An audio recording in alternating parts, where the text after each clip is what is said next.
Hello, fellow travelers, and welcome to this episode of the Puerto Vallarta Travel Show. I'm your host, Barry Kessler, and I'm just so happy to be introducing you to my favorite vacation destination. Maybe it's even yours, and that's Puerto Vallarta, Mexico. That music you're listening to is performed by Alberto Perez, and Alberto is the owner of the Lapa Lapa group of restaurants here. Those are the Lapa Lapa, Puerto Vallarta's oldest restaurant on the famous Los Muertos beach, and the El Dorado Restaurant and Beach Club right next door. So you can enjoy that fantastic view of the Los Muertos Pier, all lit up at night in beautiful colors, or during the day in its grand splendor for breakfast, lunch, or dinner, seated with your toes in the sand right at the water's edge. It's so romantic. It's so Puerto Vallarta, my friends. This week I'm going to take you to a restaurant with a real clever idea. There are 3 food trucks under one roof at this place. It's called Barrio Vallarta, and we're going to talk to the owner. His name is Raul Caballero.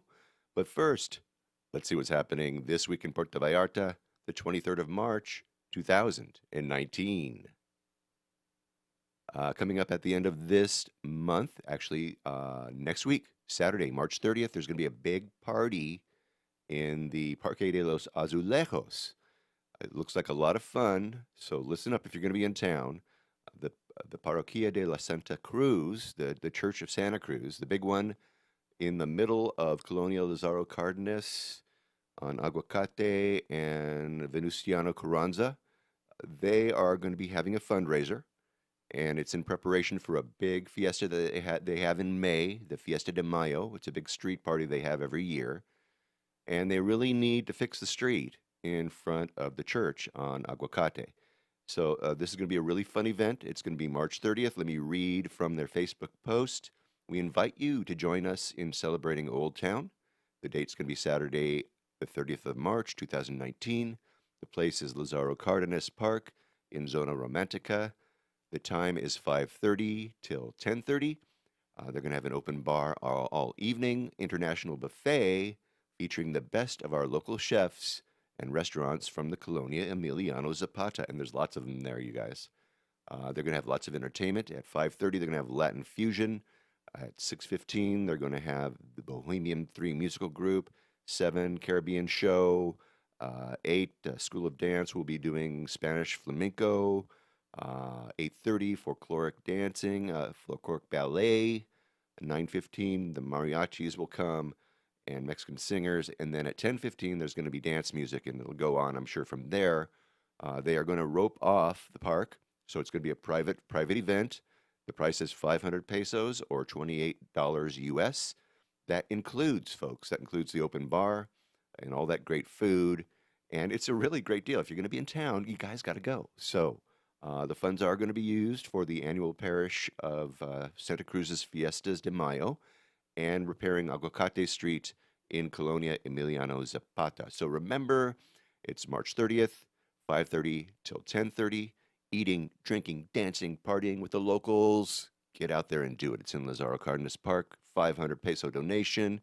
Help those folks over at Parroquia de Santa Cruz repair the street alongside there on Aguacate, because the city doesn't do it, you guys. It has to be done by the church. So help them out and help them fund the Fiesta de Mayo. And don't miss that if you're in town in May.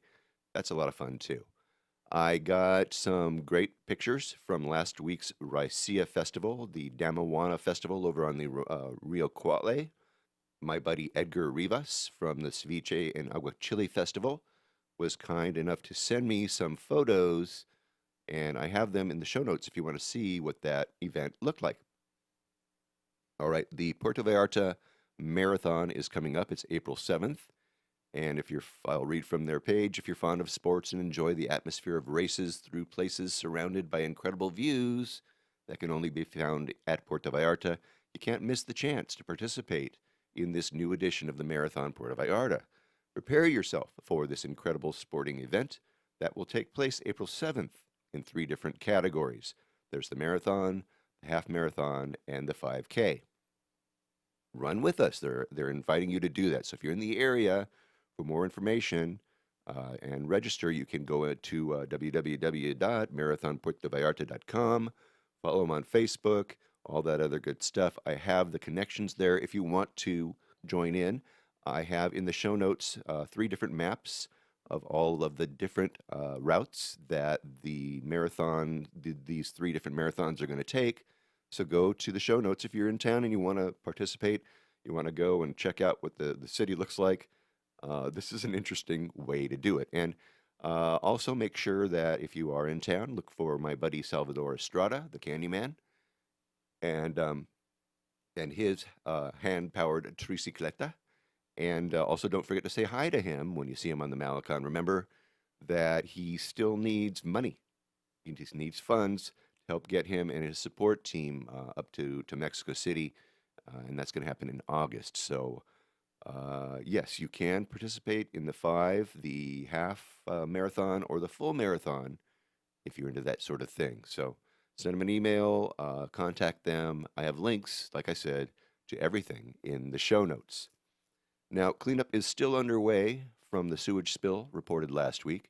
As you may or may not know, there was a ruptured sewage pipe right near the airport and convention center in Colonia Emiliano, and it caused some beaches to close, and warnings about eating shellfish and raw fish and all that stuff. Well, things have improved for sure, but I found an interesting article in the Vallarta Daily News which goes into some detail as to some of the decisions that were made at the time of the pipe rupture. It's very interesting. Let me read. Diverted sewage to the El Salado estuary in Puerto Vallarta was intentional. The El Salado estuary in Puerto Vallarta received an uninterrupted flow of sewage for 3 days due to a broken collector measuring 1.2 meters in diameter.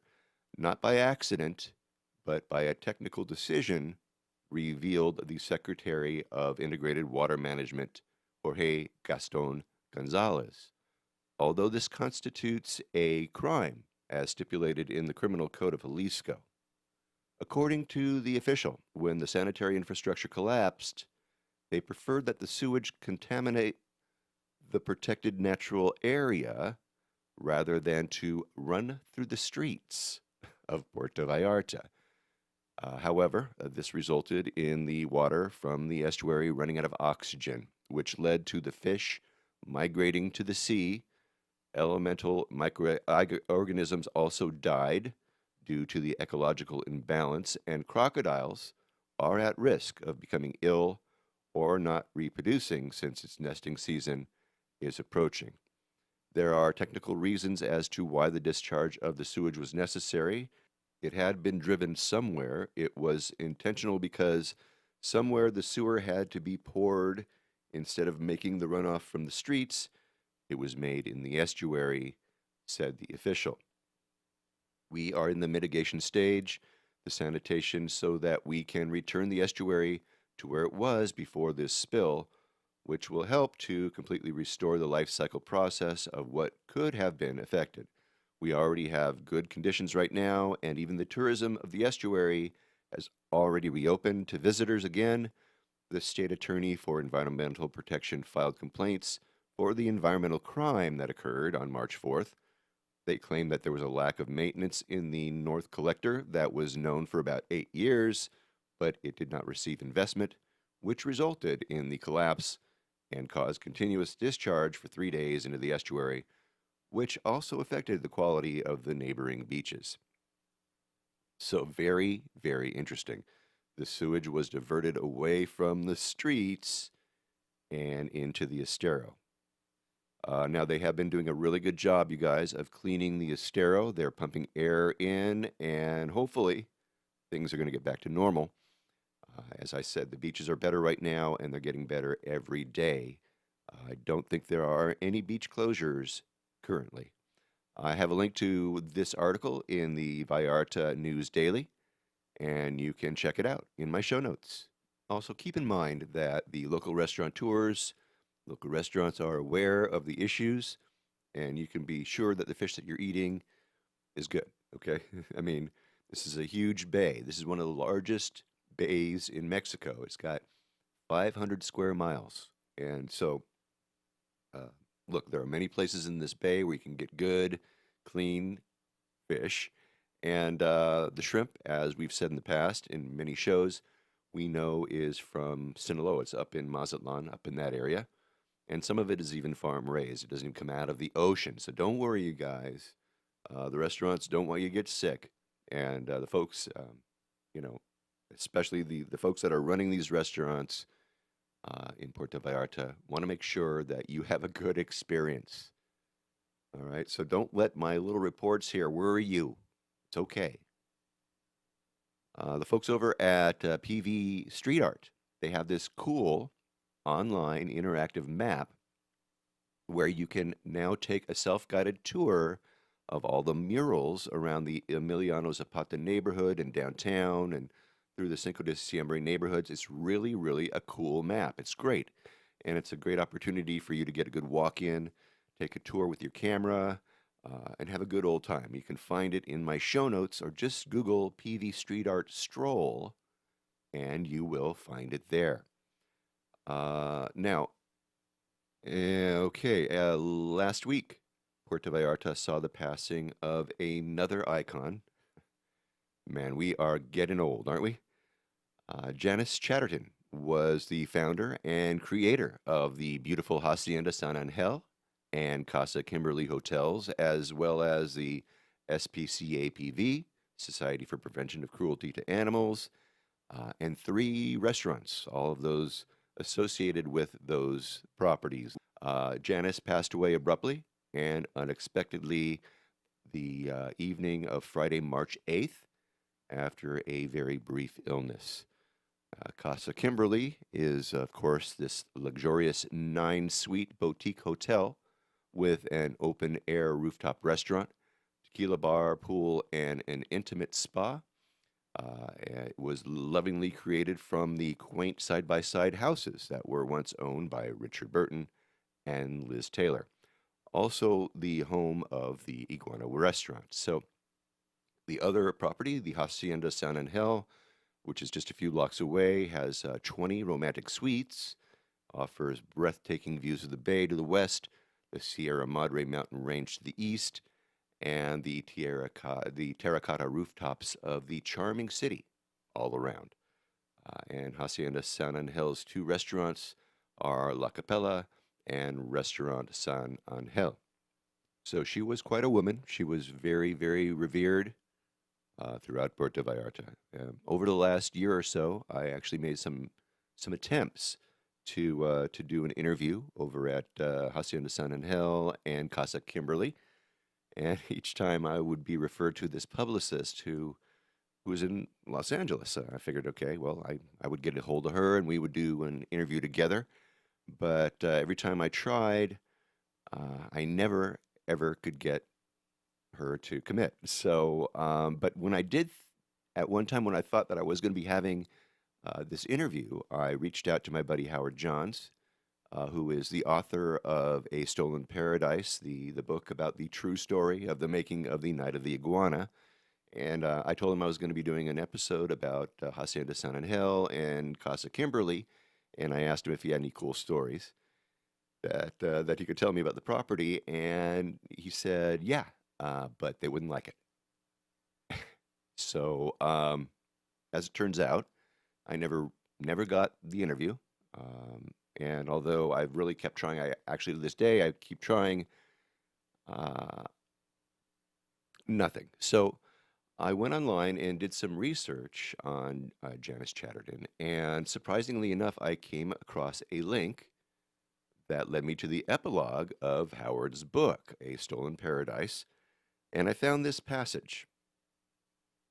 In 1990, Elizabeth Taylor sold Casa Kimberly and its original furnishings, art, and other personal possessions to San Diego investors Maurice Mitzner and Toy Holstein, who managed the famous home as a bed and breakfast, hotel, and museum. 10 years later, the property was listed for sale at $1.75 million. In 2006, the house was seized for unpaid liens and taxes, and its owners evicted. Shortly after, the home was purchased by Janice Chatterton, a wealthy San Francisco madam who once ran the largest escort service in the Bay Area. In 1983, Chatterton and her daughter, Paula Carvajal, were arrested by police and charged with pandering and pimping, two separate felony counts that each carry prison sentences of 3 to 6 years.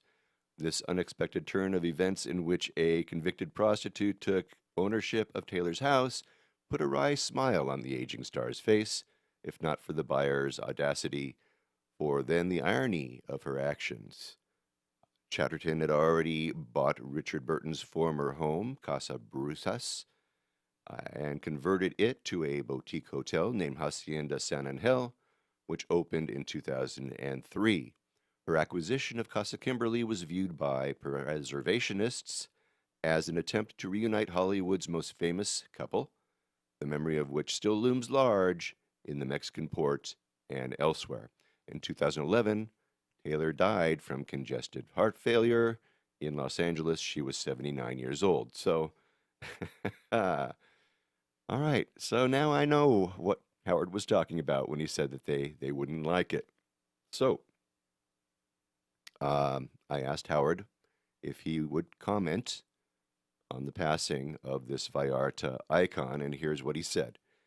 Hi, Barry. As you know, Janice Chatterton died last week at age 84. Everyone in Puerto Vallarta is calling her a great lady and an icon. I don't know if those people are fully aware of her true identity. Janice was a former San Francisco madam who ran the largest sex escort service in the city before she was arrested and convicted of prostitution. Her company employed hundreds of women and earned millions of dollars. When I interviewed Janice for my book in 2007, she made it clear that she did not want me to talk about her life. I thought she was being hypocritical since it was public knowledge that she had a criminal record. Somehow, Janice believed that her new image as a benevolent Puerto Vallarta hotelier overshadowed her nefarious past, which, ironically, provided the wealth to indulge her new life as an expatriate philanthropist. If you're mentioning this in your podcast, please include these comments and make sure to tell the people that my book is now for sale in paperback on Amazon.com. And so I did a little simple Google search of Janice Chatterton, San Francisco. And at the top of the page, there were two newspaper articles about her. And I remembered her. I remembered this story. It's a California story. It went national. I will read from the paper of record, the New York Times. It reads, Vice ring on coast reported broken, August 24th, 1983. The police said today that they had broken up a prostitution ring of 150 housewives, nurses, secretaries, and other women who worked for legal escort services run by a former streetwalker who became a millionaire. The woman charged $160 an hour for prostitution and carried credit card machines so their customers would not have to pay cash, the authorities said. The operation reportedly did millions of dollars in business in 3 years. Captain Philpott of the Vice Squad, who called it the largest sex escort operation I've ever seen, said it worked out of Haight-Ashbury District storefront that was raided August the 8th. He said customers called on a 35-line telephone system, employing up to 4 operators. The police said the ring operated in half of California, funneling profits into as many as 60 bank accounts, some receiving as much as $80,000 a month. A woman accused of being the leader of the operation, her daughter, and 2 others were arrested Monday after an investigation that began almost 2 years ago, the police said. They were all charged with pandering and pimping, 2 separate felony counts that each carry prison sentences of 3 to 6 years. The leader was identified by police as Janice Chatterton, 49 years old, who lives in a $500,000 house north of San Francisco in the town of Mill Valley in Marin County. She was released on $25,000 bail. Damn. $500,000 home in San Francisco? Okay, yeah, that was 1983. I get it. Okay. I mean, $500,000 today, $500,000 will maybe buy you a starter house somewhere in Pacoima. Do you know where Pacoima is? Just saying. Anyway, Back to the story. According to court records, Miss Chatterton has admitted that she was once a prostitute working in the streets of the city's Tenderloin district. Her lawyer, George Walker, said Miss Chatterton paid taxes on more than $1 million income last year by operating escort services, which are legal. Police also arrested Paula Carvajal, 28, Miss Chatterton's daughter, and 2 others. Miss Chatterton said her company, the Cheyenne Corporation, was out of the ordinary, but she denied being involved in anything illegal. The telephone Yellow Pages in San Francisco lists 63 escort services, and the police say 6 were run by the Cheyenne Corporation. Miss Chatterton's escort services include We, Diane and Lisa, Diane the Perfect 10, Karen and Linda, International Pets, Adults Only, and Picacio. All right. So yes, I remember this from way back in 1983.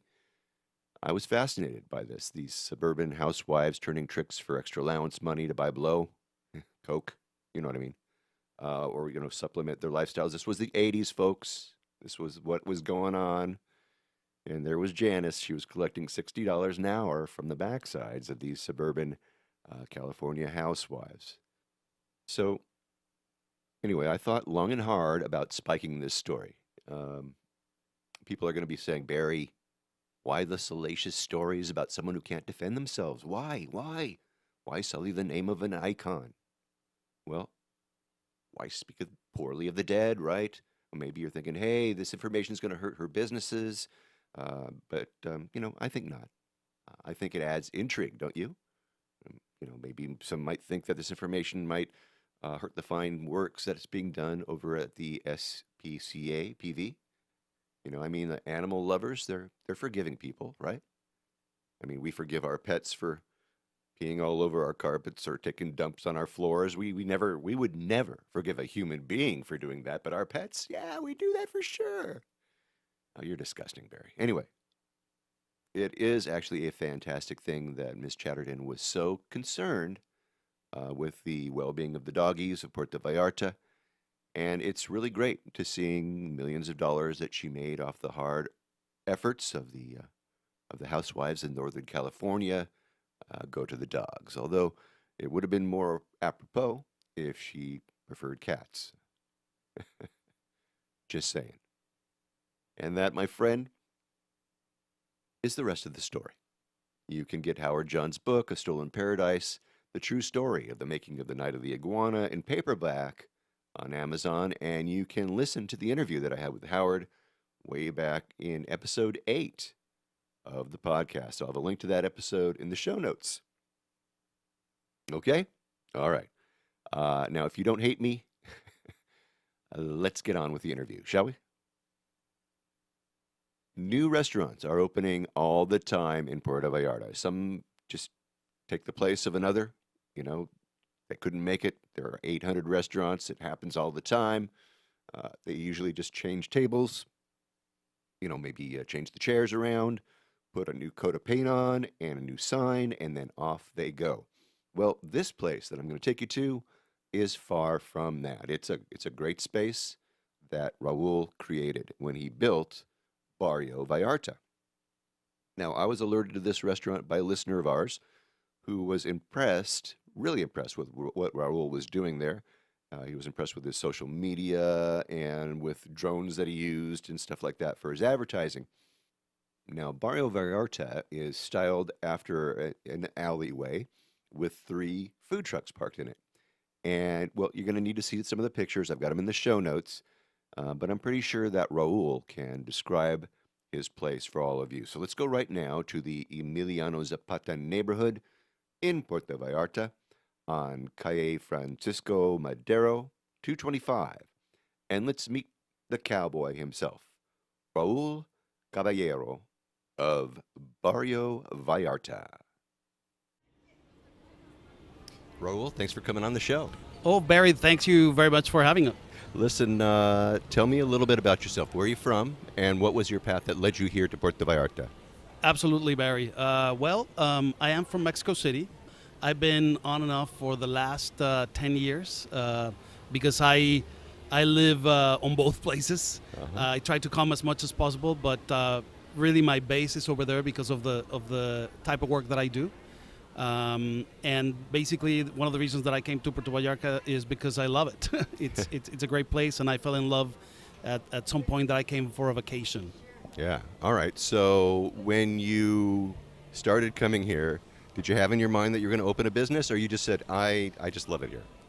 Well, actually, let me tell you a little bit of the story. I'm a marketing consultant, and what I do is I promote U.S. products. I represent U.S. trade associations that work in coordination with USDA. So these associations have or get funding to promote their products into the Mexican market, and I've been doing this for the last 25 years. So around, I would probably say 15 years ago, I came to Puerto Vallarta with a chef to promote cranberries, blueberries, apples, and what else? I think I said cherries. Anyway, so I liked the place, and we came 3 more times to do these seminars. And as often I started visiting the place, I started to fall in love in for Puerto Vallarta. So I suddenly came back and got a place, and here I am now with a business. I wasn't really planning on having a business here in Puerto Vallarta, but now I do. It's funny. A lot of people don't plan it, and it happens. All right. So tell us a little bit about this place. How long has it been open?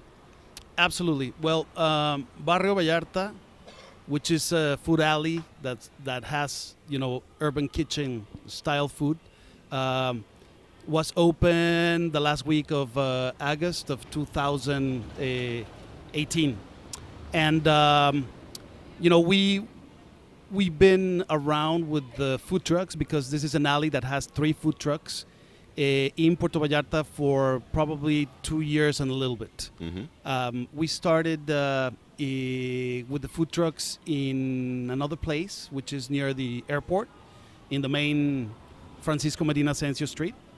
However, things weren't working out for us there, and we decided to come to Old Town. Uh-huh. Okay. So what was here before? Well, there was a house here, and the other story about it is that as we were doing the business with the food trucks, and as we started in this other place, things started to not work out the best, and mainly because, as the season goes by, the spread of tourism starts to concentrate downtown. Mm-hmm. So we were only having business for maybe 5 months out of the year, and that's why we decided to come here. And basically, we started to look out for places that maybe we could put the food trucks, and then suddenly I found this place, and I spoke to my partners about the possibility of engaging with the property, and we got involved with the property. We toured the house that was here because I believe it was an older restaurant. I believe the place had a lot of story because or history, because it had some other restaurants prior to us, right? Sure. And then we decided to put this together, and we're here to stay. We hope that we can last a while, and decided to put this concept to town. And I think that food trucks continue to be hot worldwide. Here in Mexico, things didn't go that well. The trend started around probably 2013. Mm-hmm. However, the government didn't provide permits to the operators, so food trucks cannot be working in the streets. Mainly. Really? Yes. Now, is it because you have all these established taquerias around, and they maybe have something to say about that? Well, the truth of the fact is that all of the small businesses that are informal businesses, that they don't pay taxes, There you go. provide a bribe under the table to certain, parts of or arms of the government, right? Right. So when this trend of food trucks came, which, you would be surprised with the number of food trucks that I can tell you that are parked today.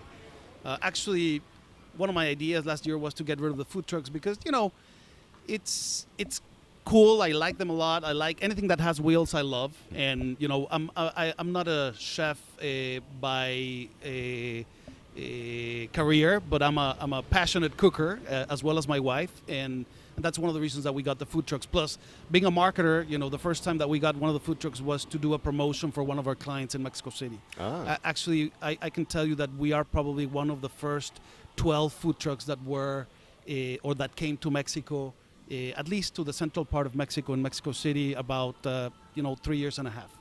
And basically, we decided that we were going to keep them and do food trucks 2.0, right, which is Barrio Vallarta. And Right. I think the thing is that today any food truck operator must have a place where to park, so it does not interact or at least have the trouble, by trying to do business in the streets, because it's going to run into the problems, and that's mainly one of the reasons that the food truck trend in Mexico started very hot and then kind of Cooled off. cooled off. All right, so you have 3 food trucks inside Barrio Vallarta. So tell me about all 3. Absolutely.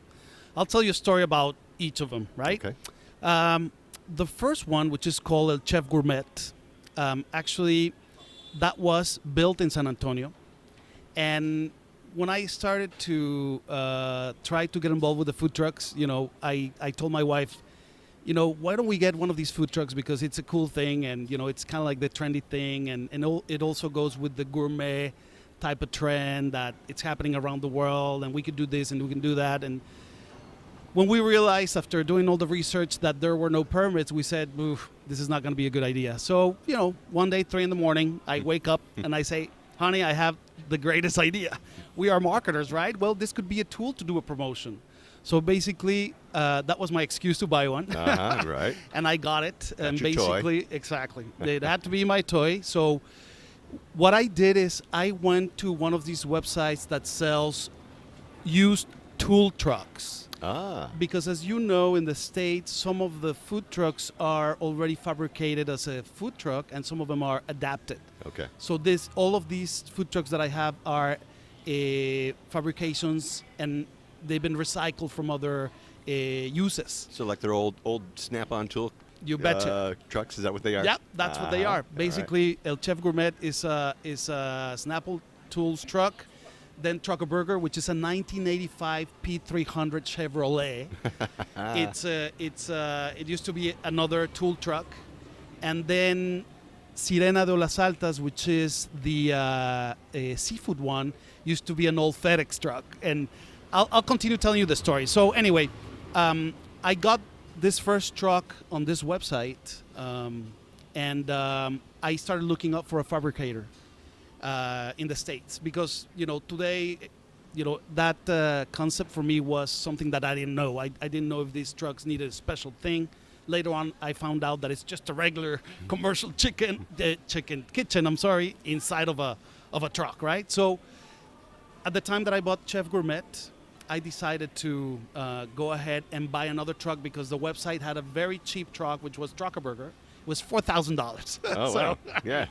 You can't beat that Hop deal, on it, right? yeah. So I said, if I'm going to already buy this truck that is going to cost $18,000, might as well buy that one that costs $4,000. Yeah. So anyway, I brought it to Puerto Vallarta, and the Trucker Burger, I brought it to Puerto Vallarta, but the Chef Gourmet stayed in Mexico.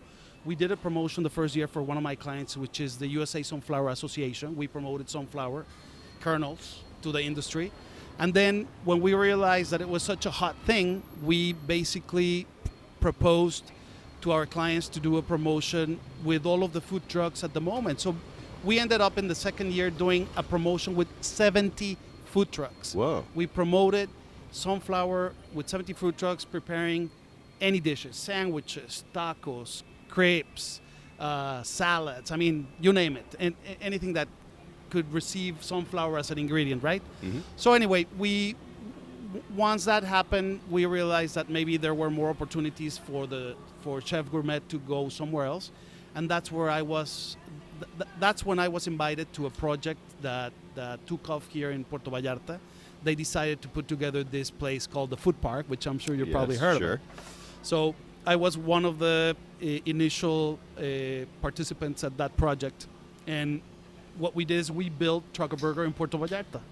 Basically, we used El Chef Gourmet as a copy or as a Right, your blueprint prototype, yeah. to be able to build Trucker Burger. And I'm happier with the way Trucker Burger came out. I think it came out better because we probably thought things in a better way, and because of the fabricator is commercially oriented, they do things quickly, and basically I guess we were able to use the space in a better way, right? So we put together Trucker Burger, and then we started in Food Park with the business. And then one day I get a call from a guy from Nayarit. He says like, hey, I know that you have food trucks. I have this old FedEx van, that I'm not using, that I used to haul some of the clothing that I would buy. I'll sell it to you. And I said, well, how much are you asking for? He gave me the amount. It was, I don't want to say it was dirt cheap, but it was not bad of a deal. Reasonable. And I'm crazy. I'm sometimes tonto or stupid because probably I know that I already have a trouble, and I go ahead and get into more trouble, right? So I say, okay, I'll buy it. and what we did is we built a third truck, and that truck was going to be a second Trucker Burger. We were thinking about placing that truck in Nuevo Vallarta, so we could have one in Puerto Vallarta and one in Nuevo Vallarta.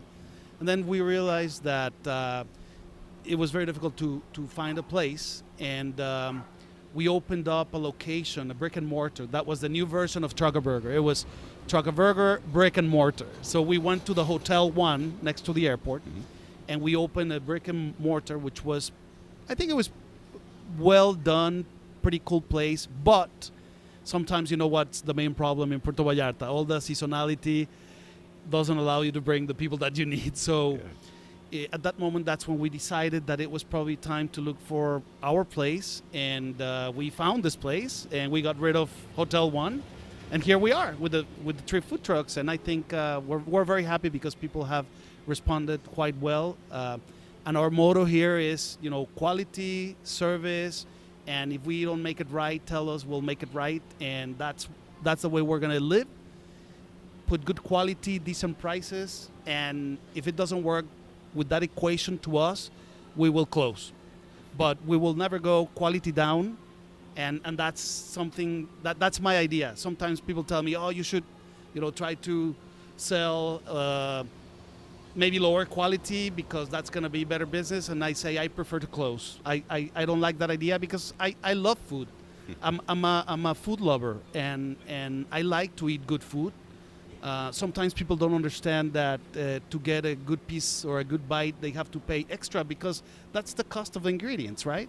However, that is my philosophy, and I want to keep going that way. And, as I told you, I do this other business, and I think that maybe in the future I will retire, maybe in the next 10 years. And maybe I'll just retire here, managing the restaurant. Yeah. So that's the story, Barry. All right. Wow. Okay. Well, you now one of these trucks is a Marisco's truck, so out of it comes your fish tacos and your ceviche and all that other stuff. Then you've got that burger truck, and what comes out of there?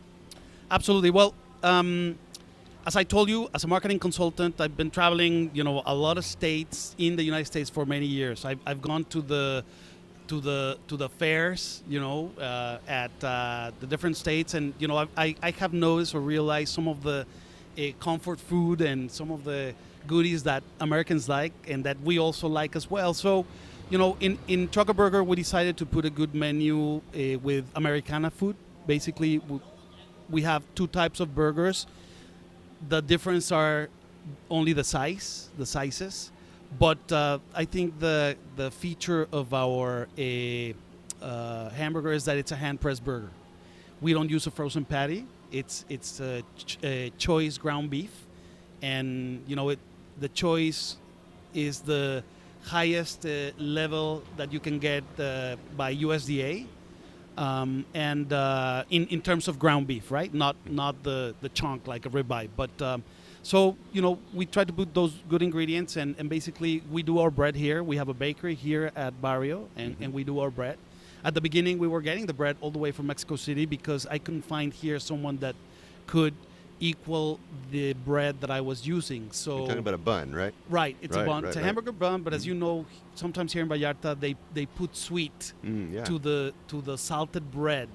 If you realize there are some buns that are not as the ones we're used to. Right, So anyway, the we got rid of our supplier, which is a very good gourmet bread or baker in Mexico City, and we started doing our buns. So we do them here. Okay. And basically, as I say, it's a burger that doesn't have a very expensive ingredients. It's just the basics, but with good quality. For example, we have the ham gourmet, which is 145 gram ground beef, and it has its cheese, it has its bacon, and the rest of the works. With the salads like the lettuce, the tomato, the onion, a good bun, and it's probably the taste of a burger that you want to find when you're used to a good burger when you're at home, right? Right, sure. And then we have a pulled pork sandwich, which is served with barbecue, with avocado and red onion, also on a bun. It's really tasty. I recommend you to try that one. We have a good chili dog with a good Texas chili recipe. And I would probably say that those three plus the chili fries are the main features of Trucker Burger. Okay, excellent. Okay, so now you've got the third truck. What's the third truck? Right. The third truck is the Sirena de Olas Altas Mermaid, which is, a name that we thought that, would relate to seafood, right? Food, sure. And also, basically with that one, we have prepared a number of recipes that are the traditional ones, but with a twist. So, for example, we have some tostadas where we deep fry some tuna on panko, put some sesame seed, put some wasabi sauce, and a little soy. We also add some arugula. So, it's not the traditional tostada that you will probably eat, on a Puerto Vallarta Mariscos restaurant.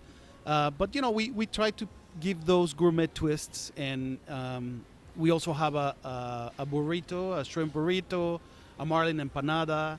We do our chips here. And basically what we do is we do beets, we do sweet potato, and we do plantains as the chips that we put as a garnish for some of our seafood products.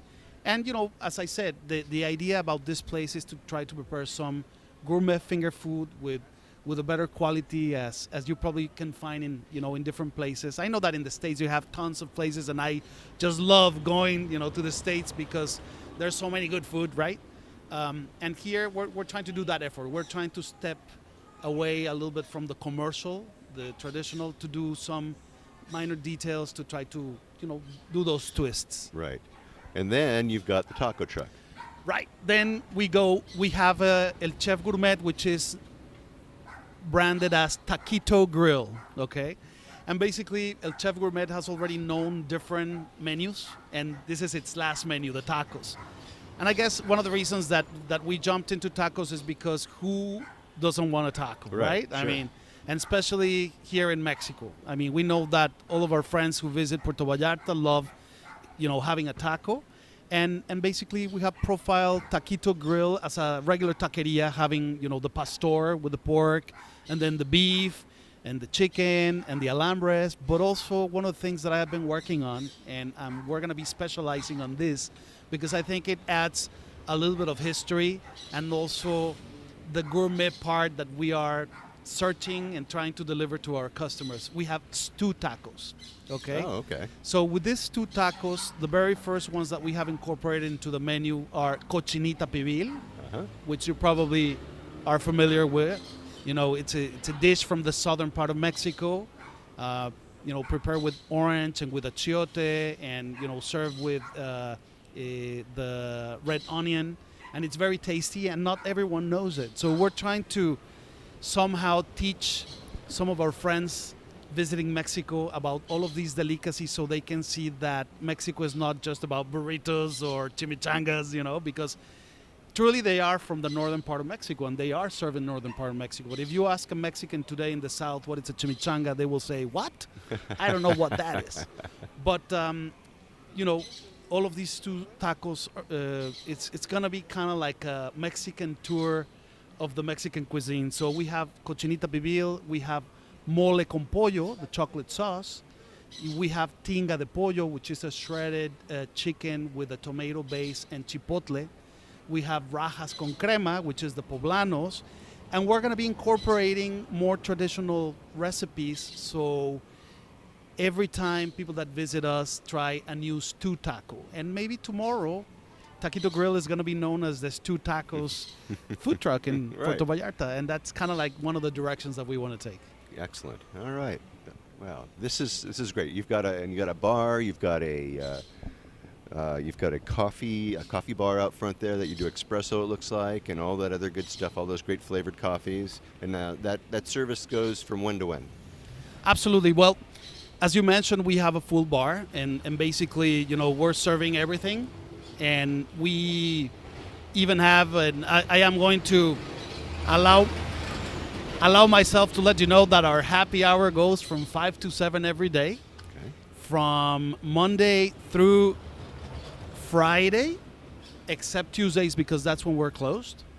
I'm sorry, let me correct, until Saturday. So it goes from Monday till Saturday except Tuesday. And on Sunday, we have our happy hour at noon from 12 to 2. So we can help all of those friends that party too much to come and Yeah. recoup. Have a little bit of Exactly. the hair of the dog. Exactly. Yeah. And basically, we have a full bar. We have, red and white wine, all of the different spirits that you will traditionally find in full bar. We work with one of the most popular brands of beer in Mexico, and we're proud because we know that it's preferred. The Pacificos, the Coronas, and the Modelos. And also on the coffee side, as you mentioned, we have our good Italian coffee machine where we serve espressos and macchiatos and cappuccinos. And basically, I am using one coffee who has won 3 awards in 2015, 16, and 17. It's from Veracruz. And I contacted this coffee producer, I would say, or roaster, and basically he's shipping that coffee from Veracruz directly to me, and we're the only ones that have this brand. You're gonna laugh because I don't remember the brand right now of it, but it's a very good coffee. Okay. It's really, really good, and I really recommend it. I think that if you're gonna have a cafeteria, you must have a good coffee. Otherwise, it doesn't make sense to have a machine, right? Definitely. All right. So when you walk in, you're not like walking up to the taco truck and ordering. You're actually the waiter comes, gives you a menu, and you order from the menu, and then these taco trucks produce. Each of these kitchens produce whatever it is that you're talking about, right? That is correct, Barry. We have put together Barrio Vallarta as a conceptual restaurant. So basically, it's a restaurant where you're going to have the full service of a waiter, and you're going to sit down and get a menu and be able to order from any of the 3 trucks and be able to enjoy anything in the menu. And basically, as you probably know, this can be an advantage because you can have people wanting a burger or wanting seafood or Sure. wanting whatever, and that's gonna give that ease for the lovers of the different types of foods, right? Yeah, you're going to touch every one of those people, which is really Exactly. great. So if someone's going, I want tacos tonight. No, I want to have this tonight. You're going to be the go-to guy. All right. Exactly. That's pretty smart. Exactly. Wow. Okay. All right. Now I know you've got you are very big on the social media. You've got the TripAdvisor thing. You got the Facebook thing. You're on the Twitter and all that other good stuff. So you're doing all the right stuff. And we'll talk about that. We'll link up all those things to this blog post over at www.puertovallartatravelshow.com. And I was told I shouldn't say www. I did it anyway. So let's walk away from the barrio for a minute, and let's talk a little bit about the city, because you've been here for a little bit. What would be a word of advice that you would give to a first-time visitor to Puerto Vallarta? Well, to begin with, you know, I just listened to another podcast, and I'm not going to tell you which one. But when I listened for the first 3 minutes, I was surprised that this visitor had that vision. And his vision was that Puerto Vallarta, was kind of like an old place that had remained old for all these years. And that's probably one of the things that I don't definitely agree. Puerto Vallarta today is, to begin with, the second destination in Mexico in tourism, over Los Cabos. And as you know, the fact that we are next to Bahía de Banderas and that the state of Nayarit is growing very much, with all of these resorts, these very high-end places, I think the potential is great and the geography is incredible. I think what Puerto Vallarta offers to the visitors is something that, I would probably say that every destination has its charm and all of them are different. For example, Los Cabos has the desert on one side and the ocean on the other, right? And there's many, many, many things to be done. But I would probably say that my Puerto Vallarta offers a lot more things. So what can I recommend? Well, I am going to talk something, or I'm going to tell you about something specifically that I just realized not so long ago. And these are a number of tours, walking tours, that can be done, that can be booked. You probably, I don't know if the question was very broad, but I have found out that some of the people that have experienced those tours, going with a guide and going to the different places in Puerto Vallarta are pretty useful, and people enjoy them, no? Because you can walk town and you can enjoy the places, but sometimes you might want to learn a little bit about the history, and if you have someone telling you, what goes on, I think it's pretty cool, no? I mean, Yeah. we want to know that maybe in that house some history took place, and you probably just drop by that house and not even know what happened, right? Correct. Except for the night of the iguana place, right, that everybody knows. So I would recommend them to try to get on one of those, walking tours. Actually, if you allow me, I know someone that does a great job. His name is Memo Lira from Vallarta 101. I don't know if you've ever heard of him. Well, we actually had him on the show, so sure, we know Memo. I think Memo does a great job, and he's very sharp about giving the information. Yeah, he's great. Well, that's fantastic. I totally agree with you. The tours give somebody an opportunity to come back to a place that they really liked, and places that they probably would never have discovered had they not been on one of those tours. So that's pretty cool. All right, if you were going to leave town for a day and just cut out for 24 hours, but you're going to come back, where would you go?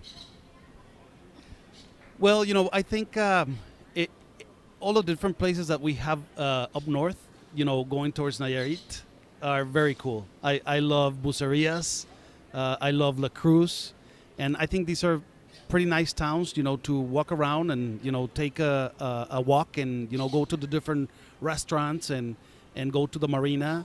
I think, that would be kind of like one of the places that I would go. Okay, how about 3 days? Where would you go if you had 3 days? You'd probably go back to Guadalajara, right? To Mexico City. To make you go home. Yeah, well, actually, as I told you, I'm back and forth, and I would probably say that most of the time, in occasions, I'm more in Mexico City than here in Puerto Vallarta. Yeah. For 3 days, I want to tell you that I'm a traveler, but sometimes with so much traveling for work, I like to stay home. Uh-huh. But right, I hear you. You probably, will not believe it, but there are still a lot of places that I would love to be able to get to know with a walk here within town, because I don't have the time sometimes. I hear it so much from people with businesses, It's like, I never get out. What are you talking about? I don't go. Yes. I'm working. Exactly. All right. Well, that's cool. That means that you're busy and that you're attending to your business. Running a business here in Vallarta, employees, do you have trouble finding good help? You probably know the answer already, and that's why you're asking me, right, Barry? Well, yeah, I'll tell you I do.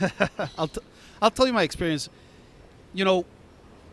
it is known, or at least us Mexicans have heard at some point that people that live next to the ocean are lazy because the land is so rich, that fruit trees grow quickly. Fish is at the reach of just one stick and one thread, Mm-hmm. and they say life is supposed to be easier, right? So because of that, they say people are lazier.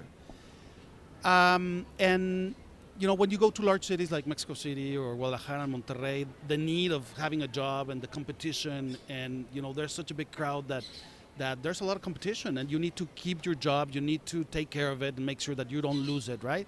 And I think all of these tourist places have a little bit of a vice. Sometimes the offer for jobs is high, and it's difficult for the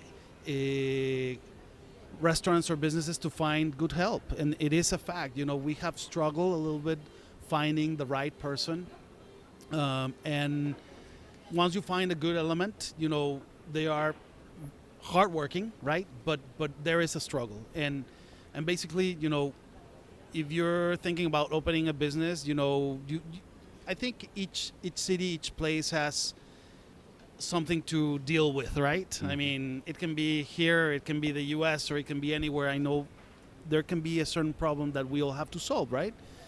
And I would probably, that would be my opinion about Puerto Vallarta, no? That sometimes you do have a struggle trying to find the right person so they can be responsible, so they can be efficient.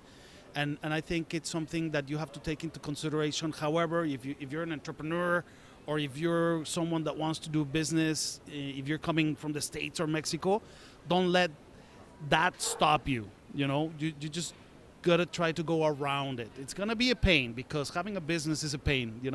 People sometimes tell you, oh yeah, you're the owner of the business. You're probably having margaritas, in your pool, and they don't imagine that you just sometimes work, 24/7, Yeah. right? Yeah, sure. So I would encourage people to, if they have a project in mind, do it, and try to go around all the trouble, and one of the things that I have found helpful, and I wasn't really a reader or a user, is the groups. So there's a number of groups here in Puerto Vallarta, as you know, in the social media that can allow you to learn certain things from the experience of others, right? Right, sure, absolutely. All right. Yeah, I knew I was going to get that answer. All right. If you were going to go off and, let's say, have like a special meal here in town, aside from Barrio, where would you go? I've been a professional sushi eater for the last 20 years, maybe. And actually, I'll tell you another quick story. I spent some time in Baja. When I was 18 years old, I lived for 1 year in Cabo, okay? I'm 50 now, so that was a while ago. And I actually had almost the opportunity to become partner of Nick San. I don't know if you've ever been to that sushi place in Cabo. No, no. It's probably one of the first real sushi places that was open in Mexico. And I don't know if you ever remember going to Cabo when the Giggling Marlin was around, and Mr. Sushi as well. And basically, Angel Carvajal, who is the chef and owner today, he learned sushi by the book. He never had a teacher. And as you may imagine, all of the sports fish, the meat or the fish is really, really fresh and sometimes provides a better flavor. So anyway, to make the long story short, I can tell you that probably today one of my best sushi restaurants, or my favorite ones, and I visited different ones in different parts of the world, is Kensao in Galerías. Ah, okay. I don't know if you ever tried it, but they do an excellent job. They have pretty good recipes. And as you know, all of the sushi in this part of the world is much fun, or more fun than the one that you get in Japan, right? Which is very traditional, with very neutral flavors. And here, when they do all these different combinations, they make it more tastier, They right? wow Like it California up. type. They sure do, yeah. So Kensa would be probably one of my So, favorite ones. It Excellent. has a good price, it has a good quality, and they give you good, new items on a regular basis. fantastic. Great, great. Is there something I'm missing? Is there something that we've missed today? I mean, Well, we covered a lot of I stuff. want to tell you something, and I didn't go into this, but soon, Barrio Vallarta is going to have a smoker. Yeah? Oh, really? Yes. And we are going to be preparing ribs, brisket, pulled pork. Maybe we're going to smoke some fish, some octopus, and who doesn't love barbecue, right? Right, sure. So, we think that that's another twist that we can add to Barrio, and we're going to try to be known as, the place that has all of this smoked different meats. And that's going to be kind of like the project that we're going to have For this season, huh? for this season. I think maybe we're going to be able to launch this mid-March, probably. Very good. So if you have the opportunity to come and visit us, maybe by that time we're going to be already doing our smoking. So that is pretty much what I have as a new thing Yeah, that's exciting. to tell the Well, crowd. now you're going to touch even more people with that little extra added bonus. So good for you. Yeah. All right, so how do people find Barrio Vallarta? Well, we have been very lucky. We have being well received by the crowd.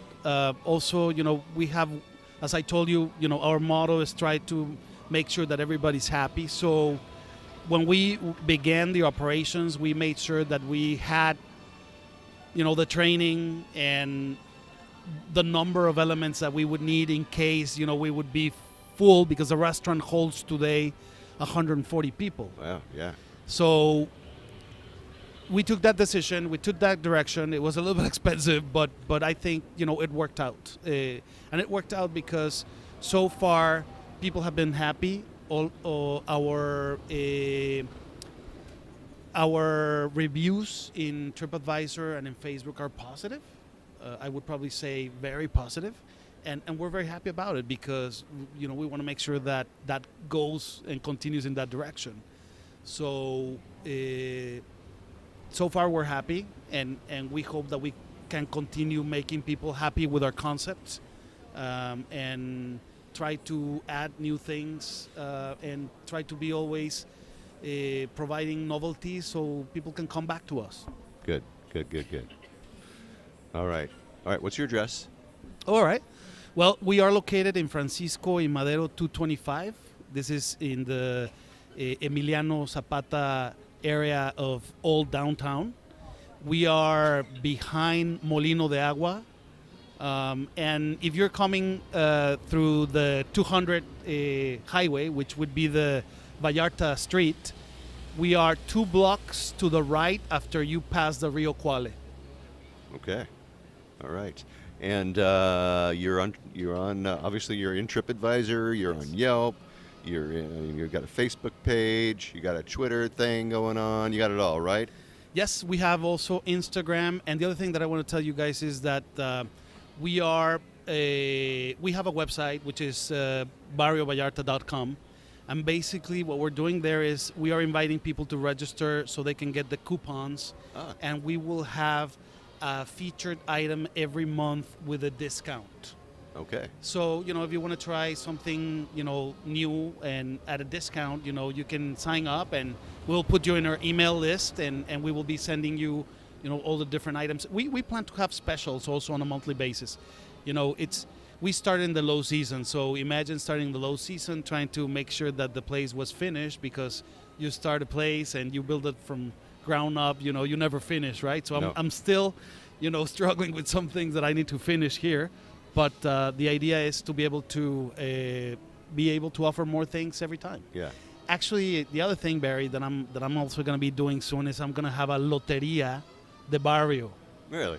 So Loteria would be the equivalent of a bingo, right? Right. Sure. So our Loteria is going to provide giveaways as people fill out categories. So let's say our card will have 4 different categories, and if they fill out the first category before the game ends, they will get a prize. So we're going to be giving out beer, margaritas, bites, and I think that's going to be pretty cool. We're going to do Yeah. it once a week during a happy hour, and we'll see how it strengthens the activity, and I think once a week will be kind of fun, to come and play that for a little bit and see if you can get a free margarita, right? Look at you. Yeah. All right. See, you've got it all. You got it all worked out.